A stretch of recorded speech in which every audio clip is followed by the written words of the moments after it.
Bienvenidos al segundo día del sexto Congreso Internacional sobre la Enseñanza del Derecho.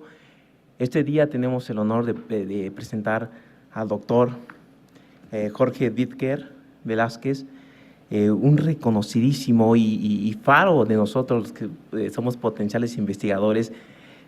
Y no se diga más, no necesita más presentación, pero sí quiero enfatizar que ha realizado 70 libros, más de 70 libros. Entonces, con esta breve síntesis, para no perder más tiempo, demos el paso al doctor para que nos ilumine con su ponencia. Doctor, bienvenido. ¿Qué tal? Buenos días. Antes que nada, un agradecimiento al doctor Enrique Cáceres por la invitación a compartir con ustedes algunas experiencias en este campo de la enseñanza del derecho y la investigación jurídica. Voy a tratar de hacer un collage rápido de dos partes, digamos. Una breve lectura de un par de hojas para luego tomar algunas láminas a efectos de tratar de condensar, sintetizar el mensaje que yo traigo a especialistas, a gente como ustedes interesados en este tema. Acuérdense que mi ponencia yo la designé con el nombre de 2 modelos epistémicos para la investigación jurídica.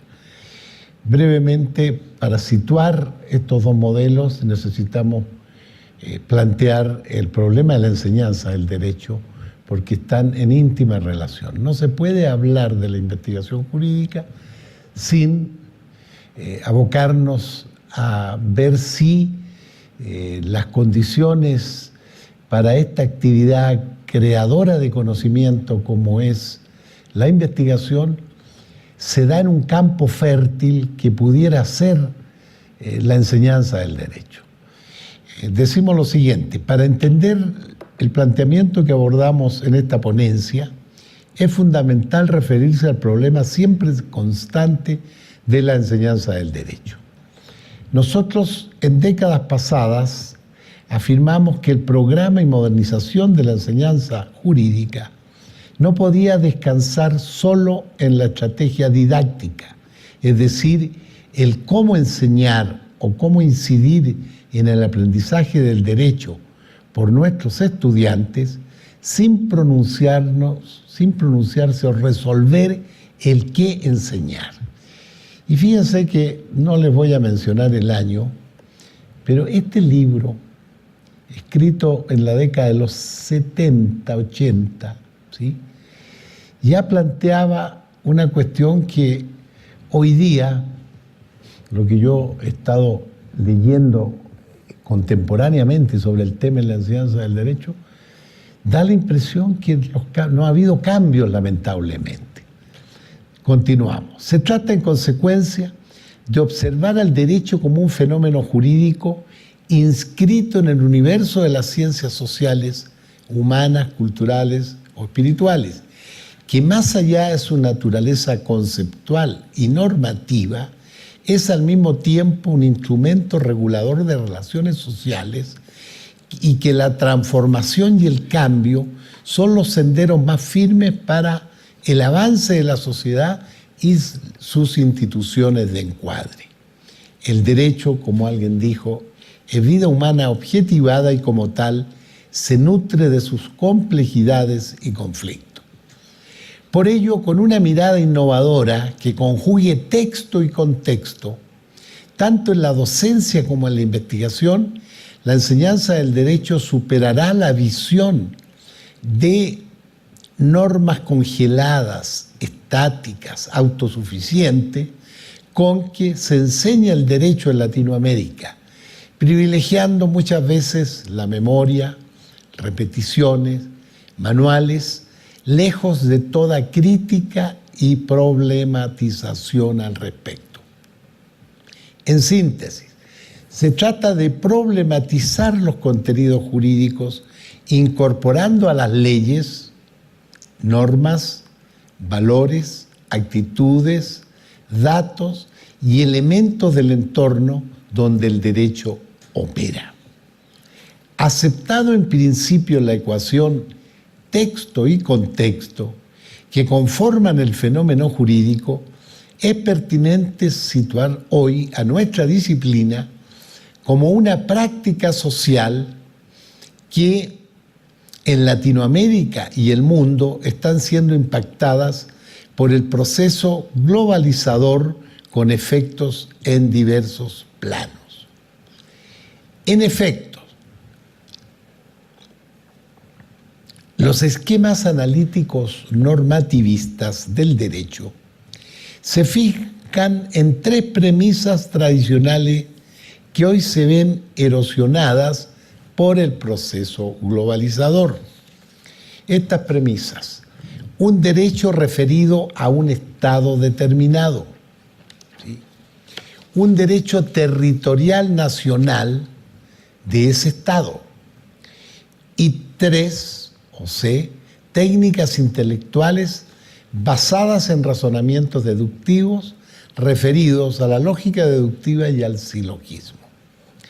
Estos paradigmas vigentes en los países de influencia continental románico, como México y Latinoamérica, ¿sí?, en la actualidad no se acoplan con una globalización jurídica que se manifiesta en los siguientes puntos. Soberanía estatal acotada, desterritorialización de regulaciones y normas, pluralismo de fuentes legales, derechos humanos constitucionalizados. Este es un fenómeno bien interesante, cómo el derecho internacional se ha ido constitucionalizando y el derecho constitucional se ha ido internalizando en función de los derechos humanos. ¿Ya? Es un proceso muy interesante. Innovaciones tecnológicas con perspectivas planetarias. Dos categorías que siempre han acompañado al derecho es el tiempo y el espacio. Sucede que hoy día con las innovaciones en el mundo de la telemática, informática, etcétera, de las telecomunicaciones en general, ha surgido el fenómeno de la simultaneidad, en donde tiempo y espacio logran converger en tiempo real en un solo dato o momento. Y el pensamiento complejo. Pensamiento complejo que en el área jurídica nosotros lo hemos registrado, sobre todo con la incursión del derecho anglosajón en nuestro sistema jurídico con ocasión de los tratados de libre comercio a nivel global y a nivel regional, en donde instituciones como los mecanismos alternativos de solución de controversias, ¿no es cierto?, se han incorporado como una expresión de lo que se llama en el derecho anglosajón el soft law, ¿no es cierto?, frente al derecho hard law, que es el tradicional que nosotros en nuestra cultura continental románico manejamos. Dichos cambios del contexto socioeconómico han derivado que la enseñanza e investigación del derecho entran en crisis permanente, pues toda la analítica positivista se vuelve disfuncional para los tiempos actuales y se intenta enfrentarlos con cambios curriculares menores, incorporando disciplinas que apuntan a incluir nuevas instituciones y algunos intentos de enfoques novedosos para el acercamiento al fenómeno jurídico. En estos acercamientos ubicamos el neoconstitucionalismo, que plantea, particularmente en el campo de los derechos fundamentales, una preeminencia de los principios por sobre el Estado legal que se denomina, en función del Estado constitucional democrático de derecho, ¿sí? Luego tenemos el análisis económico del derecho, que es otra vertiente que logra entrar particularmente como una vertiente alternativa al derecho económico tradicional nuestro. ¿Y qué decir de los tratados de libre comercio en general? Están las escuelas del pensamiento crítico, en fin, son intentos de abordar al fenómeno jurídico desde perspectivas distintas o más allá de lo analítico normativo que ese ha sido el pensamiento hegemónico que predomina en nuestras escuelas y facultades de derecho. A dichos esfuerzos formales en cuanto a qué enseñar a partir del presente ciclo, se incorpora inéditos problemas que apuntan a dificultar aún más la enseñanza del derecho. Se trata del fenómeno de las nuevas generaciones millennials, ¿sí?, que formados como nativos digitales se enfrentan a una docencia narrativa discursiva de los maestros tradicionales, nosotros, provocando una incomunicación estructural que cuando más algunos maestros se logran transformar en inmigrantes digitales para recuperar en parte una comunicación y culturas jurídicas extrañas a la docencia del derecho clásico tradicional. Este es un fenómeno que yo lo he observado en América Latina, que ha venido a complicar aún más las discusiones muy complejas que siempre se ha tenido sobre qué hacer con la enseñanza del derecho. Y el esfuerzo del doctor Enrique Cáceres a convocar estos congresos apunta precisamente a intercambiar experiencias, reflexiones sobre cómo mejoramos, cómo hacemos progresar la formación de los juristas y abogados en nuestros países. Y se nos viene encima, cuando estamos en esta discusión, que yo la vinculo mucho, el cómo enseñar no es extraño al qué enseñar. Eso lo he planteado desde hace mucho tiempo. En dicho contexto, la investigación jurídica en específico se encuentra ante dos alternativas evidentes. Una, plantear investigaciones sistemáticas bajo el prisma normativista, utilizando básicamente la lógica deductiva. Esa es una opción. Y dos, abrir las indagaciones a los nuevos problemas que la globalización jurídica plantea, en donde el ámbito de los derechos fundamentales exigen enfoques epistémicos interdisciplinarios con alto contenido axiológico más allá de las normas. De estas narrativas surgen los dos modelos epistémicos para la investigación jurídica contemporánea. Uno, la investigación tradicional que hacemos en nuestras escuelas y facultades de Derecho. Se trata de una investigación jurídica de este tipo, se define como un proceso reflexivo, sistemático, controlado, que permite describir y explicar normas e instituciones jurídicas bajo una perspectiva integradora cerrada, norma-sistema. En estas investigaciones, la separación del investigador de su objeto de conocimiento se da en un contexto de esto quiero que lo retengamos para compararlo con la otra opción, una relación con el conocimiento jurídico formal. Sí.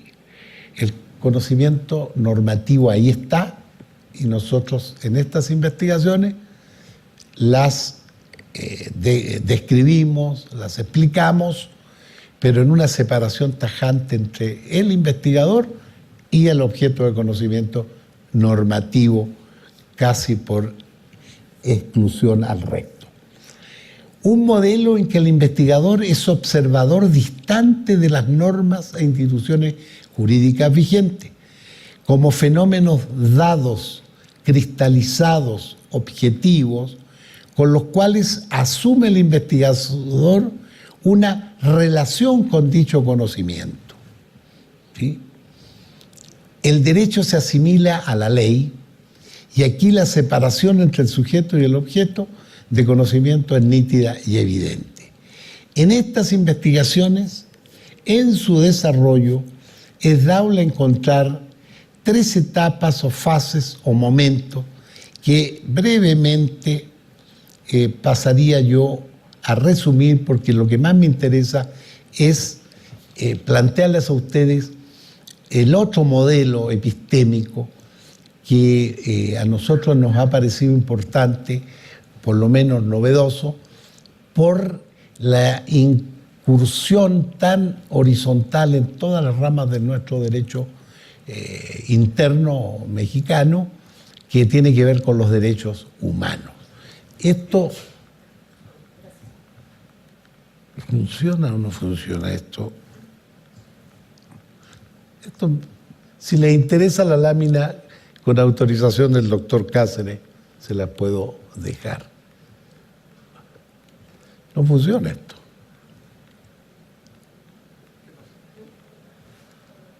No funciona. No está avanzando. ¿Sí? Entonces espérate, pero espera un poco. ¿Buscas el láser? No, aquí está. ¿Está bien? No, sí. Simplemente esto, voy a hacer un resumen de esto, lo tengo más desarrollado, pero lo que más me interesa es el otro modelo epistémico. Voy a plantear, si ustedes quieren, un aviso. Fíjense ustedes que con esto, que tiene que ver con la visión normativista del derecho, que es la que hegemónicamente funciona en nuestras escuelas y facultades de derecho. Este modelo que hemos estado trabajando por un buen tiempo nos ha permitido colaborar en la elaboración de muchas tesis. Y a mí me ha dado excelentes resultados por la comunicación que he establecido con los tutorados, ¿sí? A efectos de romper una inercia que se da en nuestras escuelas y facultades de derecho. Es decir, la investigación, aunque sea modesta, que puede confundirse con técnicas de investigación, ¿ya? No se exigen las cátedras normales en nuestras facultades, pero luego se plantea muchas veces en forma obligatoria, y ya obviamente se han abierto más opciones, ¿sí?, que tenga que elaborarse una investigación al final de los cursos del programa. Entonces, la investigación aparece como una actividad extraña a la docencia tradicional. Y eso dificulta bastante, tanto a nivel de tesis de licenciatura como de tesis de maestría y doctorado. ¿Qué decimos en cada uno de estos momentos que nosotros dividimos para enfrentar una investigación con carácter, si ustedes quieren, en general de tesis o con la intención de aportar nuevos conocimientos jurídicos, que es en último término el objetivo básico de la investigación jurídica? Llamamos momento epistemológico a que la unión que debe darse como elemento inicial cuando se enfrenta un investigador a un tema, problema, es manejar la máxima información sobre el tema. ¿Sí? Es lo que se denomina por ahí el estado del arte. ¿Cómo manejo yo, cuando estoy incursionando en un tema, poder informarme? Y aquí viene lo importante, de lo más actual a lo histórico. Esta visión tan retrospectiva que siempre hemos tenido de partir de la historia a acá, en el esquema que estamos planteando, Nosotros manejamos que debe informarse desde lo más actual hacia atrás. Bien, ese es el primer elemento. Segundo elemento es que a esta información, que hoy día vivimos la era de la información, ahí no hay problema en todos los temas que elijamos en el mundo jurídico, en todos los planos, ¿sí? Tiene que pasar al momento de la reflexión. Información y reflexión para mí son dos ingredientes sine qua non iniciales de cualquier investigación jurídica. Y en este plano, entonces, cuando pasa por el rasero de la reflexión esta información, el manejo actual del estado del arte de una institución o problema jurídico, ¿sí?, nos va a llevar a que el investigador va a tener que asumir una posición. Es decir, partimos de la base que en todas las instituciones jurídicas y en todas las investigaciones jurídicas hay diferentes miradas, no hay una sola mirada unívoca en donde se pueda trabajar para los efectos de crear conocimiento jurídico. Este es un primer gran, si ustedes quieren, quiebre que se da con la enseñanza tradicional. Porque cuando el maestro viene y dice, aquí se trabaja con mi libro, ¿sí?, porque este es el que va a funcionar. Oiga, maestro, pero hay otros autores, ¿no? No, pero aquí se aprueba con este libro. Bueno, cuando vamos nosotros incidiendo en la cultura de nuestros estudiantes, imponiendo un cartabón, imponiendo un autor único, obviamente que eso nos va a llevar de la mano de que en los problemas de investigación jurídica hay una sola mirada. Y eso nosotros decimos no es así. El momento epistemológico permite, y ahí juega un papel muy importante el tutor, para discutir y ofrecerle las distintas miradas que hay frente al tema que estamos intentando acercarnos para los efectos de ver la forma de aclarar cosas, explicar cosas, en fin. Ese momento epistemológico para mí es fundamental, que por ahí empieza, creo yo, el acercamiento del estudiante o el investigador frente a un tema problema. Luego, con esto podemos manejar muchísimos ejemplos. Aquí yo tengo por ahí una especie de ayuda a memoria que digo, mira, una cosa son las reglas del saber, manejar la información actualizada del tema, y junto a esas reglas del saber necesitamos desarrollar en ti, compañero, las reglas del pensar. Y eso es la reflexión. Aquí no se trata de repetir lo que ya está hecho, lo que ya está escrito. Eso no tiene caso. Entonces, si no unimos información y reflexión, de este binomio, necesariamente las consecuencias van a ser distintas.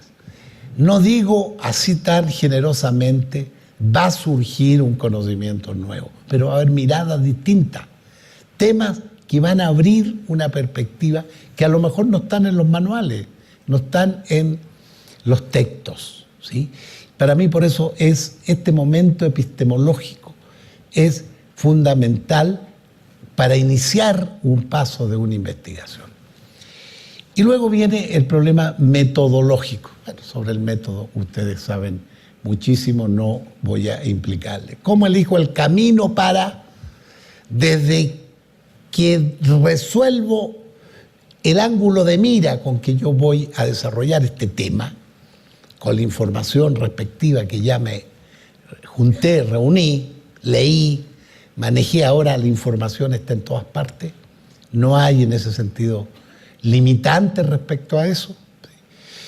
Yo el tema que ya elegí, desde la mirada que ya estoy eligiendo, porque eso es lo otro, uno elige miradas de repente a priori, pero en la medida que empiezo a problematizar el tema problema, mis miradas pueden ir cambiando. Y eso forma parte de lo que es el trabajo científico, en este caso el trabajo de la investigación jurídica, ¿ya? Y entonces yo procedo a el tema que tengo, transformarlo en problema. Esa es una cuestión clave. Si no está transformado un tema en problema, podemos hacer tal vez una monografía, que históricamente puede ser útil, pero les debo decir que reglamentariamente, en términos generales, la verdadera investigación jurídica tiene que responder a problemas, tiene que plantearse interrogantes, porque es la única forma que esta materia prima, información, reflexión, pueda darnos un resultado X. ¿Sí? Bueno, entonces, el tema transformado en problema, por ahí también anda una receta que a mí pues le digo, esto es producto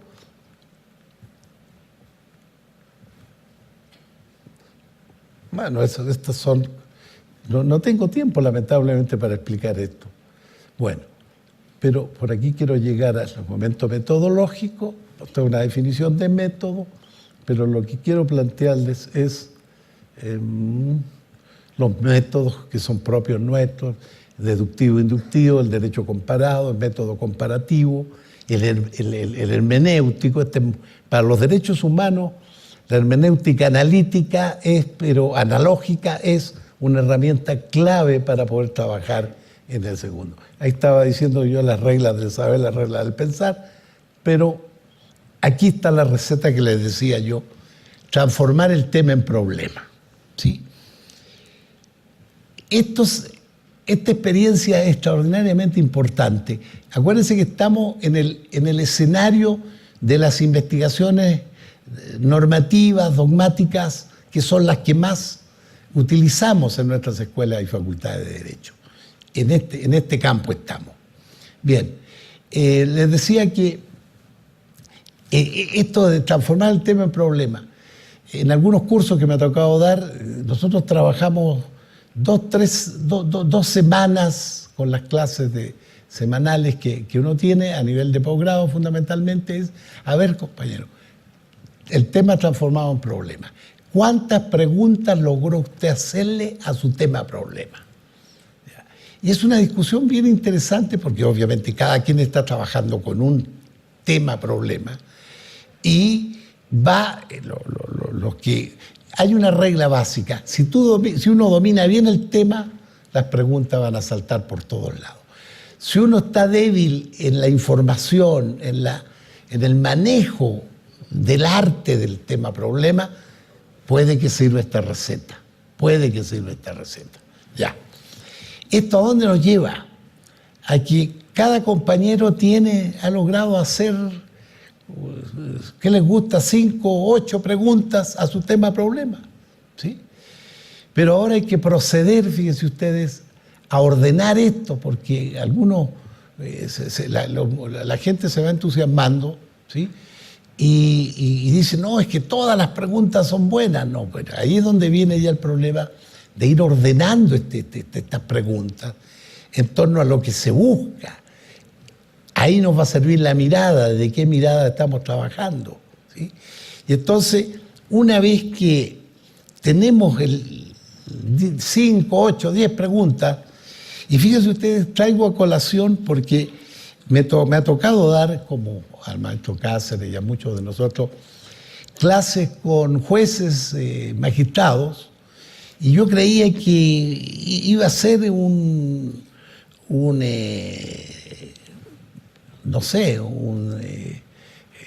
solipsista ahí metido, pero fíjense ustedes que de los temas en que ellos han estado implicados en casos para resolver, han utilizado este sistema y me han dicho, oye maestro, fíjese que es bien útil porque nos ayuda a aclarar, ¿ya? Y ver por qué vía nos vamos a ir, todo en el campo estrictamente normativo y o de jurisprudencia. ¿Ya? Entonces, una vez que tenemos la pregunta, aquí viene el problema de la famosa hipótesis o el gran problema, como quieren llamarlo. Esto es una cuestión que los años de experiencia me han ido conformando la llave para mí de este tipo de investigaciones del valor de la hipótesis. ¿Por qué? Porque sucede que con la hipótesis científica, acuérdense que forma parte del método de Bunge, uno de los elementos es la hipótesis, ¿ya? En nuestras escuelas hablo por algunas como Puebla, me ha tocado Durango o Zacatecas, bueno, por ahí. Entonces, ¿qué ha pasado? Que la parte metodológica, con la excepción, lo debo decir honestamente, del trabajo que está haciendo Enrique Cáceres, a un nivel fundamentalmente de posgrado, en mi opinión, ¿sí? Hay una terrible confusión sobre la metodología, y por algo ustedes están convocados a discutir estas cosas. Y sucede que para los efectos de la hipótesis, muchos, con todo respeto, sociólogos, economistas, han introducido sus variables, ¿sí?, muy legítimas en su respectiva ciencia, para manejar las hipótesis, con todas las variables dependientes, independientes, etcétera, etcétera. Yo soy pragmático, le digo. Yo no soy filósofo del derecho, lo digo de una vez, ¿sí?, para no tener confusiones. Desde mi perspectiva pragmática, he desarrollado, en estos casos en las ciencias sociales, acuérdense que siempre todos somos herederos de difuntos que han pasado. No inventamos muy poco, ¿sí?, en el campo de las ciencias sociales. Entonces, uniendo elementos, yo he encontrado que para el derecho la hipótesis es relativamente clara y práctica. ¿En qué sentido? Veamos primero el concepto de hipótesis. Para mí es una conjetura que parte, así se los digo en forma muy elemental, que parte de un hecho conocido para explicarnos, relacionar, comprobar, verificar, argumentar hechos desconocidos. Para mí esa es la hipótesis, en el campo del derecho. Y entonces, bajo este esquema, siempre, yo digo, en una hipótesis para una investigación jurídica, va a haber siempre una parte objetiva. ¿Cuál es? Un dato real que parte de un artículo constitucional, de un tratado internacional, de una jurisprudencia. Es decir, nosotros, desde el punto de vista de este diseño de hipótesis, tenemos, perdonen la expresión, una base de donde tomarnos. Y nosotros partimos de algo muy sólido que es clave, ¿ya?, que está dado por la parte objetiva, que viene a ser el estado del arte del tema problema, ¿sí? Y como, que incluso discutiendo con algunos filósofos del derecho, me dicen, bueno, pero ¿cómo esta hipótesis? Bueno, tu parte objetiva sí es un dato real que está en el orden jurídico, nacional o internacional. En derechos humanos, ¿para qué les digo? La riqueza es impresionante. Y la parte subjetiva vienen a ser las interrogantes que nos planteamos a aclarar, a desarrollar, a argumentar, a explicar, si es posible, a verificar, ¿sí?, si es que vamos a trabajar, ¿no es cierto?, en nuestra parte objetiva, vamos a trabajar con elementos del contexto. Acuérdense que aquí hemos estado trabajando y toda esta idea es con el texto, ¿ya? Y por eso les decía, la experiencia con magistrados y jueces para mí fue muy estimulante, porque trabajando con puro texto funcionó esto que acabo de plantearle. Bueno, entonces manejamos la parte subjetiva de la hipótesis sobre las interrogantes que queremos construir, que queremos desarrollar, que queremos aportar.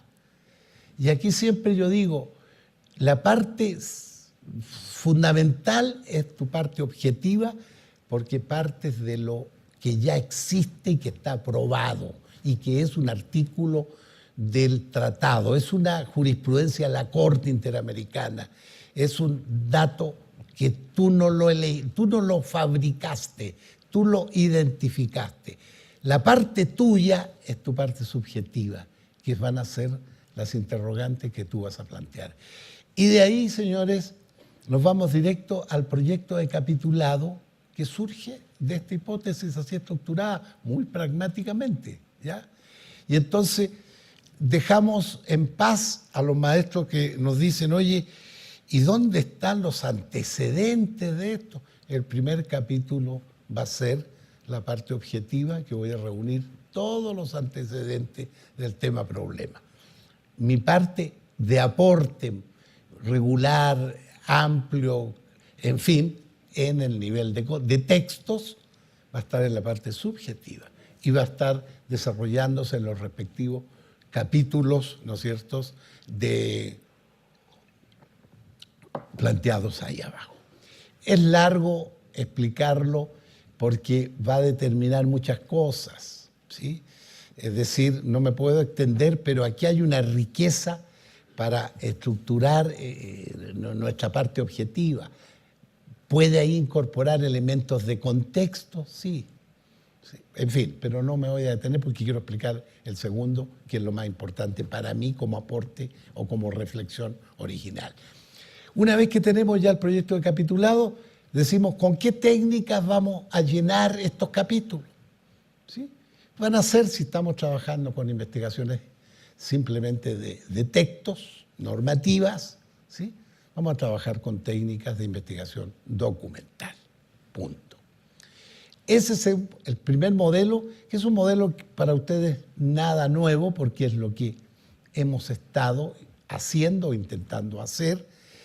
No vamos a entrar a evaluar los resultados porque tiene la palabra Enrique en una investigación que está haciendo con su equipo, midiendo un poco cuál es el aporte real al conocimiento jurídico que nuestras tesis doctorales o de posgrado en general, ¿no es cierto?, han hecho o están haciendo al derecho mexicano. Eso es un trabajo extraordinario que debiéramos en todas partes plantearnos esto para no, con todo respeto, estar como simulando que estamos haciendo investigación. Ahora bien, espero que en los últimos minutos, ni modo, dedico al segundo modelo epistémico. El segundo modelo lo denominamos de investigaciones constructivistas, complejas e integrativas. ¿Sí? Aquí ya es poner en operación texto y contexto. ¿Sí? Y entonces decimos que se trata de investigaciones jurídico-sociales en que el investigador establece, ojo, allí en lo anterior decíamos que se establecía entre el investigador y el objeto de conocimiento una relación con ese conocimiento, lo que acabamos de explicar brevemente. Ahora en estas investigaciones la relación es una relación de conocimiento del investigador con este objeto de investigación. Eso es clave porque en una toma una posición pasiva, en la primera. En cambio, en estas investigaciones, un poco siguiendo a Bourdieu, ¿no es cierto?, Humberto Maturana, Hugo Semmelmann, ¿ya?, en el sentido de que el investigador frente a este problema está en una posición horizontal, si me permite, ¿ya?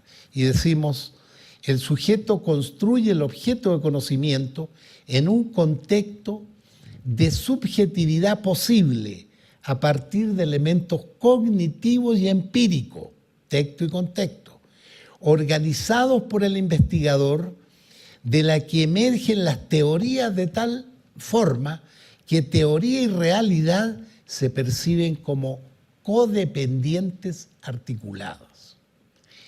El principio central de donde emerge esta relación de conocimiento en una investigación sobre derechos humanos está dada, por ejemplo, por el artículo 1, párrafo 3 de nuestra Constitución mexicana, que dice: todas las autoridades en el ámbito de sus competencias tienen la obligación de promover, respetar, proteger y garantizar los derechos humanos de conformidad con los principios de universalidad, interdependencia, indivisibilidad, progresividad. En consecuencia, el Estado deberá prevenir, investigar, sancionar y reparar las violaciones de los derechos humanos en los términos que establezca la ley.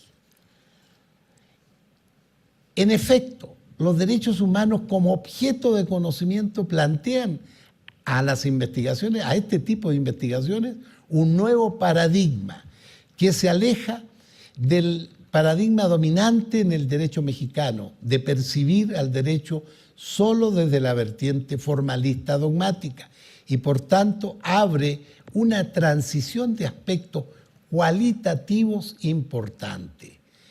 El nuevo paradigma constructivista complejo del derecho nos obliga a estudiarlo ineluctablemente como una ciencia social reguladora de conductas que se establecen para conducir al hombre hacia determinados fines de progreso, paz y armonía, etc.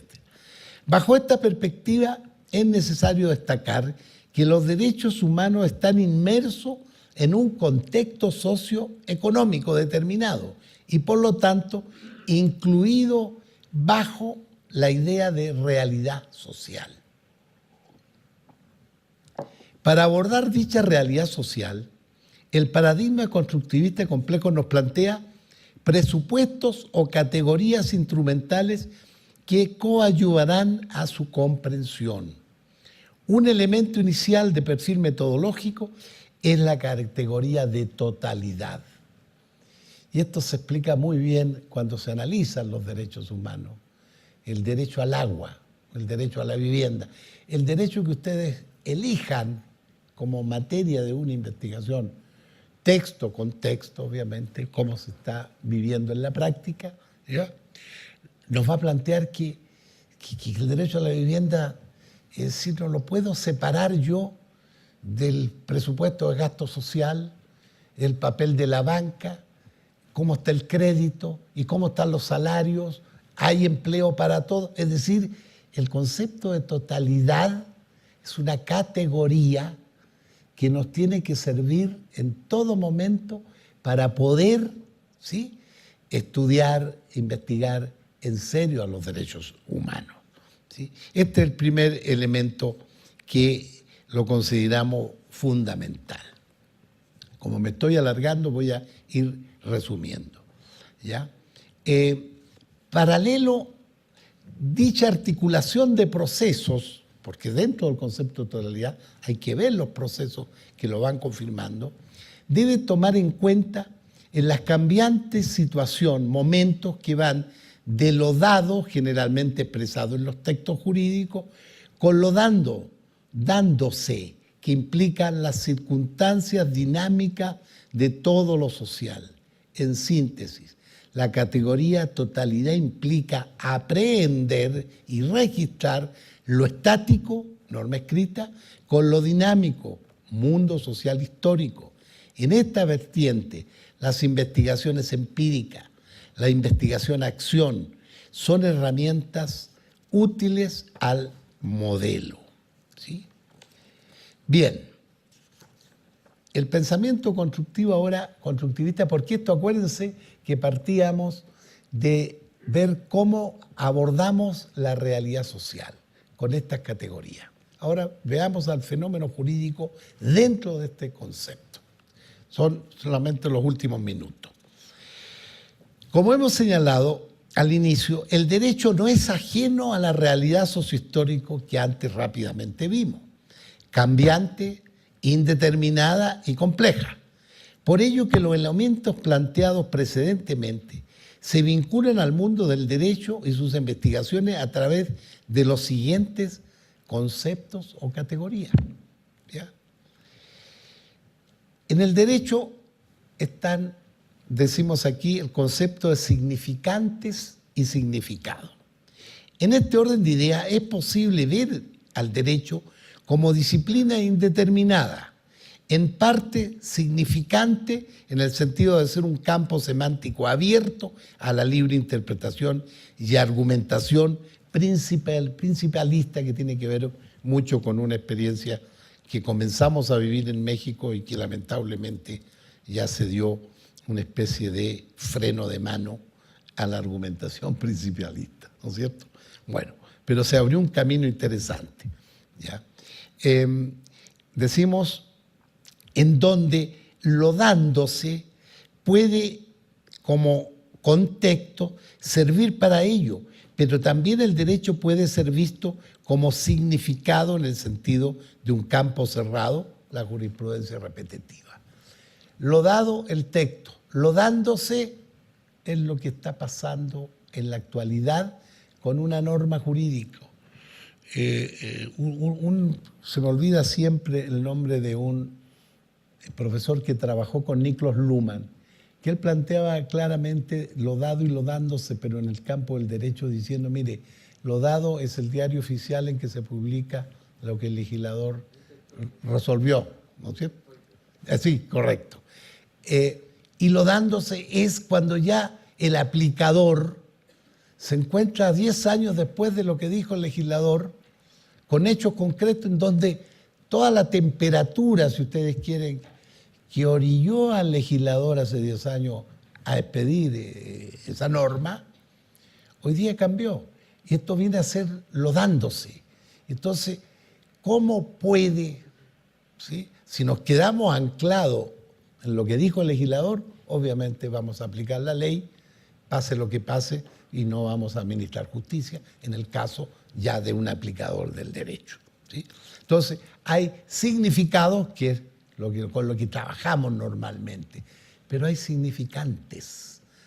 Todos nos olvidamos, y en las clases, en los significantes. Nosotros en estos momentos somos un laboratorio como país en esto, cuando se está trabajando con tantos elementos e instituciones nuevas, en donde lo significante pasa a ser lo más polémico, ¿no es cierto?, frente a las normas y frente a nuestra propia Constitución, que se discute bastante también. Bueno, estos campos derivan de modelos epistémicos en donde para la tradición teórica o formalista prácticamente el derecho se agota en los significados. En cambio, para visiones sociohistóricas apoyadas en el constructivismo y pensamiento complejo, orilla al campo de lo significante, con lo cual en el ámbito de las investigaciones en materia de derechos humanos se abren múltiples escenarios a subjetividades posibles, etcétera, etcétera. Otro elemento como categoría, tenemos estos significantes, significados. Potencialidad, que tiene mucho que ver con lo dándose, y en derechos humanos. Y esto lo hemos planteado también en otros escenarios. Un investigador en derechos humanos no puede enseñarlo ni investigarlo como si estuviera enseñando o investigando un fideicomiso. Hay un problema axiológico en donde, como dice por ahí Hugo Semmelmann, el investigador tiene que asumir el carácter en materia de derechos humanos de sujeto histórico. Es decir, no vamos a estudiar el derecho a la alimentación o el derecho al agua como quien estudia el contrato de compra-venta. Nosotros tenemos que tener una posición de que ese derecho se haga realidad, ¿ya? Y para eso están los aportes de las investigaciones en el campo nuestro. A eso voy para que no se confunda. Y ahí viene el problema de la potencialidad. Es decir, como es indeterminado el derecho, ¿sí?, tenemos que jugar con la potencialidad. ¿Y saben ustedes lo que ponemos arriba de la potencialidad? ¿Sí? La utopía, pues.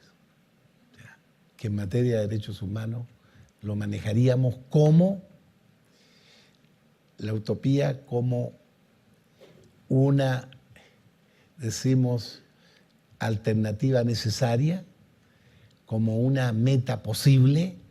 Eso ya queda un poco en los valores de cada investigador. Estas son ideas provisionales, compañeros, en donde, si ustedes le suman a estos elementos muy rudimentariamente planteados, pero que surgen de una inquietud, les puedo decir con toda honestidad, antiformalista para analizar los derechos humanos, ¿sí? Si a eso le introducimos la argumentación como herramienta en torno a los principios que vimos del artículo de la Constitución mexicana, ¿sí? Y trabajamos con las razones, los fundamentos, ¿sí? Los principios para hacer realidad esta utopía de los derechos humanos. Yo creo que los académicos, los investigadores y los juristas estarían cumpliendo con su tarea. Muchas gracias.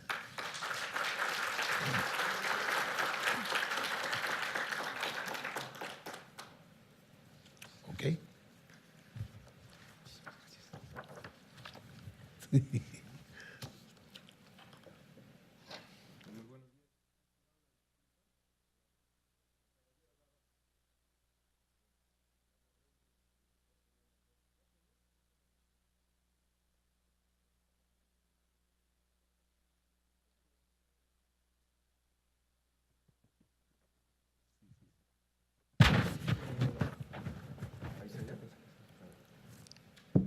Ahora sí, ya, ¿verdad?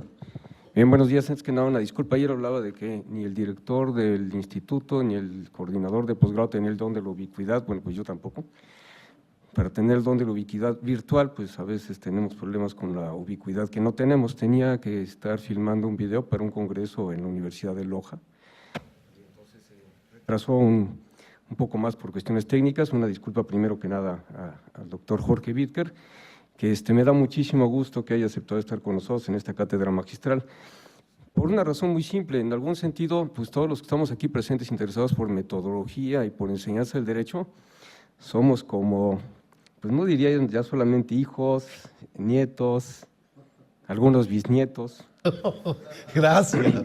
Está bien conservado, ¿verdad? No me ayude, maestro. Académicos. Aclara. De lo que Jorge sembró hace muchísimos, bueno, no tantos, meses.